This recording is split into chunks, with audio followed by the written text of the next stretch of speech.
All right, welcome, AP World History students. We've got a two-part lesson here, and for the purposes of this instructional video, I'm going to break it. This portion is just going to focus on the larger first half, and it's sort of a mishmashed, two pieces going together. But maybe it'll be a peanut butter and chocolate kind of thing where they they come together nicely. We'll see. I'll let you be the judge of that. Anyway, this larger first section has to do with the crisis in Russia, in the Russian Empire. And during this period, 1750 to 1900, like a few other places we're going to look at, as they're watching other parts of the world hit some new economic gear, or the ideas of the Enlightenment are uncorking new political energy and direction and momentum, the Russian Empire is finding itself kind of sputtering and misfiring and falling behind. And so we're going to talk about what that looked like in this particular sense. But you're also going to note, and I want you to carefully note the similarities you're going to see with the Ottoman Empire, with Qing-era China, and to some extent with Japan. So we'll look at these we'll be comparing these things as we go along. Anyway, so our targets, I can analyze why the Russian Empire destabilized, and I can practice being a seeker of justice in examining world events. So let's just pick up this story here and just say we're in the mid-1800s to about the turn of the 20th century. And it's become fairly evident that Russia is falling behind, and a failure to fully industrialize is a big key reason for that. And a failure to politically modernize is a key reason for that. But the troubles are Russia didn't have some of the key ingredients that were needed for political reform and economic reform. I mean, they had the resources, certainly Russia's size, it has resources, but it didn't have the Enlightenment tradition. It had this old political system where the nobility was exempt from, taxation, had all these special privileges. Maybe that sounds familiar to you. They still have the serfdom, like these old feudal labor systems, like serfdom is still there. And what do we do with this? And how can that possibly fit with industrialization? And also, it's just a place of incredible human diversity and its size. It's not an easy place to govern. And traditionally, Russia's been governed by autocratic rulers, or sort of strongman rulers, not unlike today. I think if Russia had been deluding itself about the fact that maybe we aren't falling behind, maybe things are going okay, that they were disabused of that notion in this conflict that's called the Crimean War. The Crimean War happens in the 1850s. It's sort of right in the middle of the 19th century there. And the Crimean War was, the idea was they saw that the Ottoman Empire was destabilizing and weakening, right? And so they thought, well, that's good for us. The Ottoman Empire is our neighbor to the south, to the southeast. And so they said, we can maybe use the Ottoman Empire weakening as a chance to grab more territory and perhaps strengthen ourselves. And they're looking at the Caucasus region, the areas between the Black Sea and the Caspian Sea in Central Asia. So they're going to move into that zone. That's what they're trying to do. And they try to grab that territory. And some Western European nations say, hold on a second. We don't want you to do that, because they worry that would cause the Ottoman Empire to totally collapse. And while they weren't necessarily great lovers of the Ottoman Empire sitting on Southeast Europe and the Middle East kept things reasonably stable. And so Britain and France are like, we don't want the Ottoman Empire to implode and let loose all the crazy stuff that might happen with all these new people groups wanting their own independence. And so they're trying to prop the Ottoman Empire back up. Now, Russia's like, well, fine, there's a lot more of us than there are these Western Europeans. They've got to send their armies into our backyard to fight. So this is home turf. We got the numbers. Fine, we'll fight against the Ottoman Empire and some Western European powers thrown in there. And in the process of this Crimean War, fought for the Crimean region there, Russia gets spanked. Russia gets embarrassed. And it recognizes we're going up against, we've got an old-fashioned style army here going up against an industrial army, and we can't compete with this. By the way, in the embarrassment afterwards, the Tsar of Russia, Alexander II, in trying to sort of piece a solution back together, says, I need some quick cash, decides to sell Alaska, and he sells it to the United States. He pointedly does not sell it to Britain, who just defeated them in this war. And so the United States says, cool, we get a non-contiguous piece of land. Maybe it has a whole bunch of oil and gold and silver and other valuable resources on it that we'll discover later on. This Crimean War is an interesting moment, a transition point in history between old and new. between the pre-modern era and the modern industrial era. We see these images of soldiers from the British Empire who have this mix of like sort of traditional Scottish garb on, but also holding kind of mechanized industrial rifled weapons, plus amazing hats. The Russians complained that they had one bullet for every 10 Allied bullets. That tells you the story. Industrially, they're falling behind. This is a big problem for them. And I think the Crimean War isn't a long war, but it is sort of a little peek at what industrialized warfare is going to look like. The United States Civil War is going to be the same thing, like just a little peek inside the box. And every time you look inside, you go, oh, this is bad. The future of warfare looks really scary. And we'll get a full-on look at that in the 20th century. So, Russia has this reckoning following the Crimean War. There's this embarrassment to that war. They have this reckoning. And they recognize we need to industrialize. The problem is we are not suited for industrialization. Russia still had the system of labor called serfdom. And again, in serfdom, a serf, which is like a peasant, is like bound to the land. And the landowner then is entitled to a certain chunk of whatever that serf produces on the land. And that serf belongs to the land. And so if the land moves to a different landowner, then the serf would move to that landowner. So it's not exactly slavery, but it's pretty close to slavery. Serfdom doesn't work for factory labor. Serfdom works for like agricultural labor. And even then works is kind of a funny thing to call it. But certainly it doesn't work in any functional or moral sense for factory labor, because what industrialism needs is like plug and play labor that can get moved around from factory to factory, labor that like if they, you keep labor costs low by if someone causes problems for you, you take them out and you plug in someone new, and you can keep that factory, you can keep the labor moving to wherever it's needed across your whole industrial system. But serfdom just sort of keeps labor stuck in one place. And so the Tsar, following this war, the Tsar decides to make this major reform. And at first it seems like an incredible Enlightenment-style human rights reform of ending serfdom.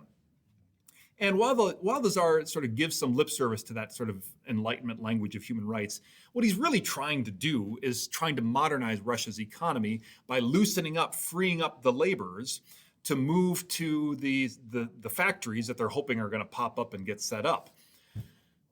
This is necessary, let's say. I mean, if Russia's going to modernize, they have to do this. It's not really sufficient for modernization. It's not really enough. Certainly, it's also not the case that anything becomes particularly equitable. The old landowners hang on to all the best lands still. The serfs get a little bit, but frankly, not a lot. And this sort of taste, this like, we're going to use this lip service of Enlightenment-style language of human rights and kind of do a token move is, in many ways, for many Russians, more frustrating than it is satisfying. It's like getting a taste of freedom doesn't tend to satisfy us as a human species. Getting a little bit of freedom, think about this, teenagers, tends to make us want more freedom and more things, right? Like we want the whole thing. We don't just want a portion of it. And Russia's going to keep doing this thing of like trying to kind of do half measures toward reform while also still keeping the wealth in the hands of the old nobility and while also still keeping all the power in the hands of the czars. And that's going to end up kind of being satisfying ultimately to nobody. They build this Trans-Siberian Railroad. Again, a necessary move. Like the government builds this railroad into Siberia as a way to get resources from there to the Russian west, where the urban west where Moscow is and everything else is. That's good. It's a significant development. Later on, it's going to prove very important. It's not really enough to say Russia's becoming an industrial power because they didn't. They're making some progress. The progress they're making is because Russia can always throw millions of peasant laborers at any problem. And they also have a ton of resources. But at the same time, this is not becoming economically modern really in any sense. It's still kind of woefully backward. The other thing that's happening here is that there is a Russian culture has a very literate and artistic tradition, musically, dance, theater, and definitely in terms of literature. Like there is a really, really rich culture there. And this Russian intelligentsia, the Russian academic class, is really frustrated with the old systems and autarky, like the sort of autocratic or absolutist control held by the czars and all the special privileges for the nobility. And so the Russian intelligentsia or the academic class is increasingly moving toward more and more radical ideas like socialism, or peasants are grabbing hold of ideas like anarchism. and they're launching terror attacks, and the czars are trying to crack down on this, and they're using, the czars are kind of going after them with secret police and sending people into these prison camps in Siberia. I mean, this is all stuff later on we might associate with the Soviet Union and Joseph Stalin and people like this, and certainly those guys did all that. They didn't invent this, though. This is sort of the Russian MO going back to the time of the czars.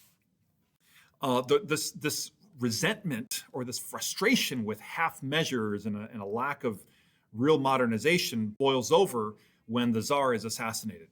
Tsar Alexander II is assassinated in 1881 by a group called the People's Will Movement. How about that?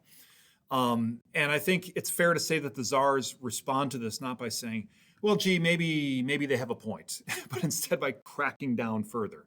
And you have this kind of polarizing effect.